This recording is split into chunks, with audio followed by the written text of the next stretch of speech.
Hi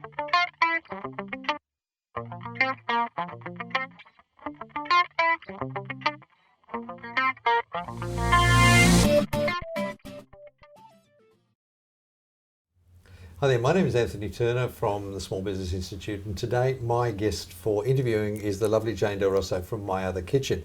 Jane, welcome. Thank you. Jane, just I know a little bit, I've had the opportunity to meet you on a few different occasions now, and I know that you've got a corporate background in project management and everything, and then you went into this wonderful world of My Other Kitchen, which is actually a commercial kitchen. That's right. Yeah. How did that actually come about to start and go head in that direction? Well, like you said, I was in corporate. I was doing project management work, but I, like a lot of people, found that it wasn't fulfilling everything I wanted to do. And so, given the long time I had before retirement, I thought I'll make a shift in careers. And I actually went back to school, and I got my cook certificate and worked in hospitality for the next 10 years. Okay, and when you say worked in hospitality, doing what? Yeah, I was working in a catering firm and doing cooking, but from there it was just a series of jobs that, you know, allowed me to explore my creative side. Okay, so a bit of the barista stuff, a bar, all of those things in there as well? No, mostly behind in the kitchen. In the kitchen itself, yeah, okay, yeah. Great. So where did the idea come from about, you know, My Other Kitchen? So I was actually looking for something to do of my own. I'd been living overseas for a year, and then decided when I came back I wanted to do, you know, a business of my own in cooking. At the time I was interested in jams and pickles and that kind of stuff, and there weren't the plethora of products that you have at the moment. So sure. yeah. So when I found that it was hard to find a space, I thought there must be other people that are actually out there trying to do things properly, but finding it really hard to find a place to do it from. Okay. So that's how I started researching, and I found them in the US. They were very scarce at that stage, about 2002, 2003. I found a place called Kitchen Chicago, and it was a cafe and a kitchen incubator at the same time. So the cafe was paying the bills at that time because they were only a year old, yes. But the kitchen incubator was growing because of the demand for it. So that's what I based it on. Okay. Yeah. And so the ethos or the basis for why you would have a kitchen is that what you've got an appropriate commercial space. That's it. Yes. But you don't have to go through the cost of actually having to set it up yourself. Having to set it up, yeah, Okay. exactly. Because I would imagine it's not cheap to set up a kitchen. No, it's not cheap to set up a kitchen. And most startups actually have to have access to a regulated space in order to sell food to the public. Okay, but there's a lot more to it than that, isn't there? I mean, it's not just the regulated space. It's, I mean, you've got your training, your food handling, and a whole variety of things. That's it. So, for the benefit of, you know, our viewers and listeners who may be, you know, thinking about going into that space, what are some of the things that they need to know about before they get into making food? Yeah, well, they need to know their obligations under the food laws to start with, and there is all that information on the internet, but it just sends you around in circles. What do I do first? When do I need to do it? Yes. Like setting up a business, you know, you start with an ABN and then you get everything else from there, kind of. Yes. With a food business, it's the same. You know, you've got all those small business tasks that you need to do to set up your business, but then you've got the regulation and registration on top of that. And I would imagine that regulation and registration, a lot of it would be common, but there would be things that would vary depending on where you are located. Would that be true? Where you are located and what it is that you want to make. Okay. Yeah, because there's different classes of food business without getting into all the legalities, but there are different responsibilities under the food laws depending on what you're making. So where might somebody go to find out, you know, if they're looking for setting up their own food business, where might they go as a starting point to find out a bit about that?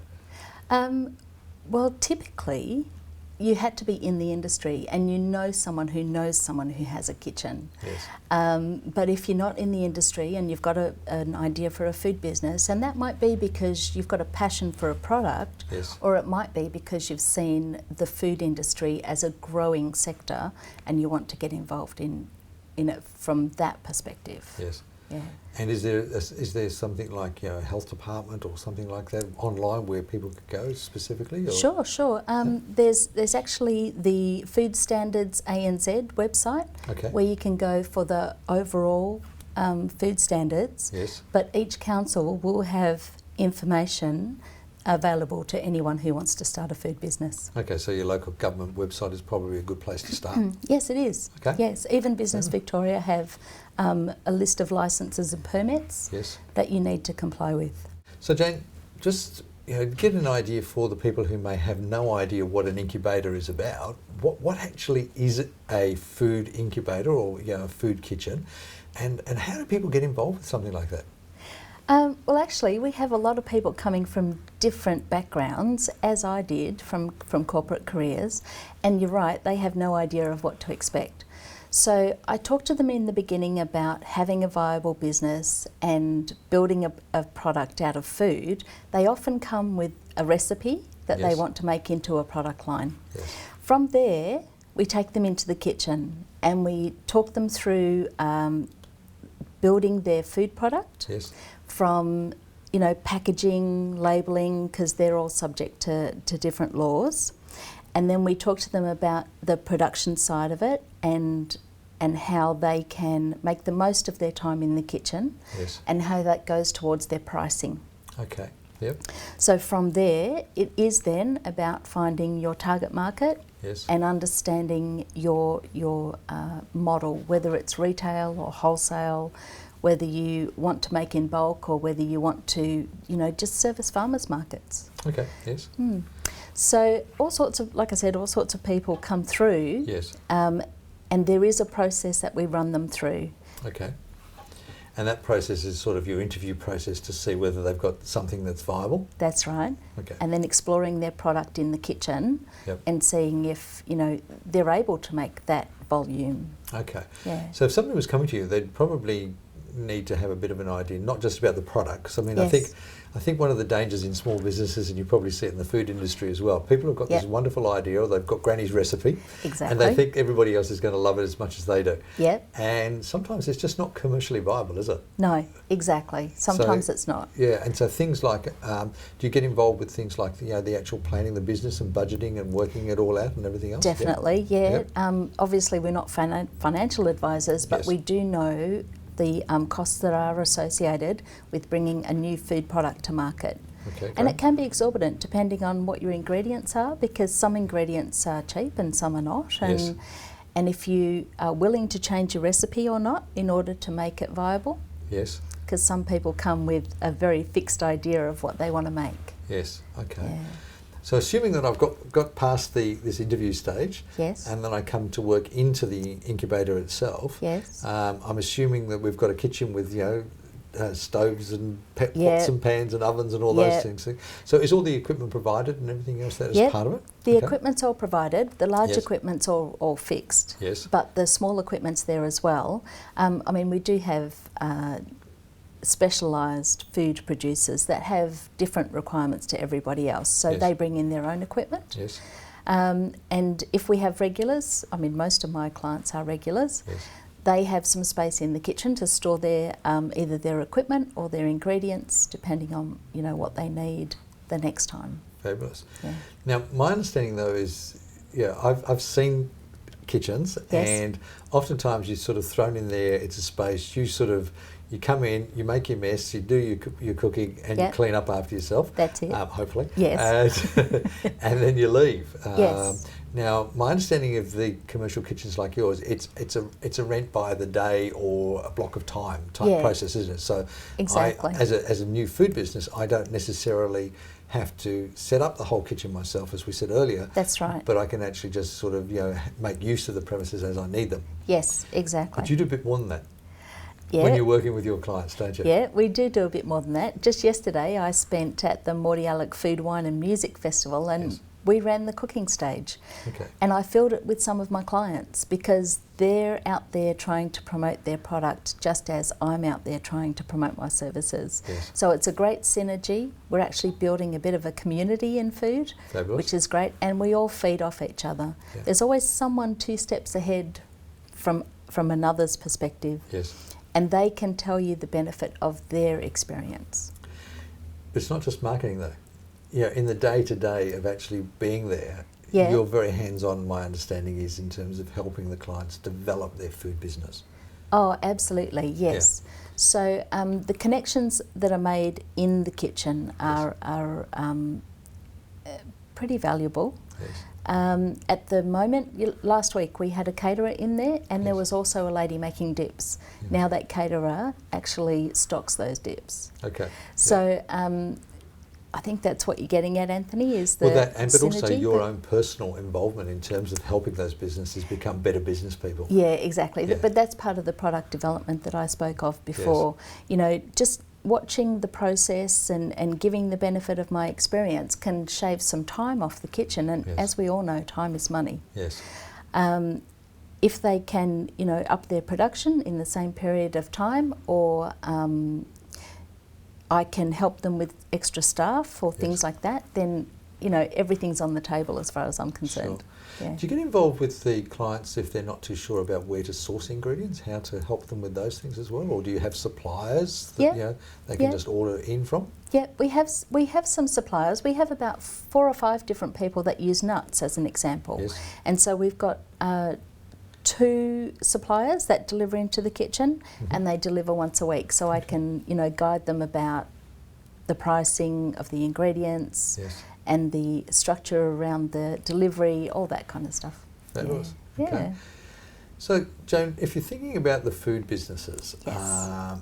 there's probably some little tips and traps that you could see there from your vast experience in that area. Yeah. What would you say would be the number 1 or 2 tips that you could actually give somebody to say, look, these are things you really must think of? Yeah. It's kind of hard to narrow it down to 2, Anthony, in a food business because... Well, give us a few. Okay. As in any business, I think you need to plan properly, Yes. but understand that plan is a fluid thing. It will change, Yes. but you need to keep on top of it all the time, and set your goals that you want to achieve. Be very clear about your goal setting. Okay. Yeah. And in terms of the traps, where do people fall down? Traps are... A lot of people over-engineer their plan. They get... They strive for perfection, and that sometimes hinders their business growth. Okay. Yeah, so it's a case of I'm working on the product and working on the product, That's but it. I'm actually not getting it out into market. That's it. Yeah, Exactly those sorts right. of things, yeah. Yeah. It's actually a great... I read something the other day that said perfectionism is just another word for procrastination. Yep, totally Yeah. agree. Yeah. Totally agree with that one. So Jane, your kitchen is based in Melbourne, Yes, okay, and you have space for people who may be interested? absolutely. Yeah, Cool. we're busy at the moment, and winter is actually our busiest time, which is funny. Yes. But yeah, we have some space at the moment. Fabulous. Yeah. And what sort of products come out of the kitchen at the moment? Yeah, we've got some interesting ones at the moment. We've got bar snacks, Okay. which are mostly nuts. Yes. We've got we had porridge, Yes. a ready-to-go product that was porridge. We've got take-home meals for bodybuilders, Okay. and we've got, like I said, caterers and dips and lots of different things coming Sure. out of the kitchen. Do you retail those products out of the space there? or- No, but it is in the plan for the future. Okay, Yeah, fabulous. yeah. All right. Well, thank you, Jane, very much for giving us a bit of an idea into the world of kitchens, commercial kitchens. Thanks, Anthony. Basically, what we're talking about, and for the viewers and listeners, is that there are spaces available. And in Melbourne, I would certainly recommend My Other Kitchen, which is myotherkitchen.com.au. But if you're not in Melbourne, then please, have a look around in your own local areas to see whether there are commercial kitchens that are available that you can actually use, so you can rent time at a kitchen rather than having to go through the cost to get your food business started. And if not, always get in touch with Jane, My Other Kitchen, and maybe you can come down to Melbourne and do some work there. Thanks again, Jane. Fantastic. Thank you.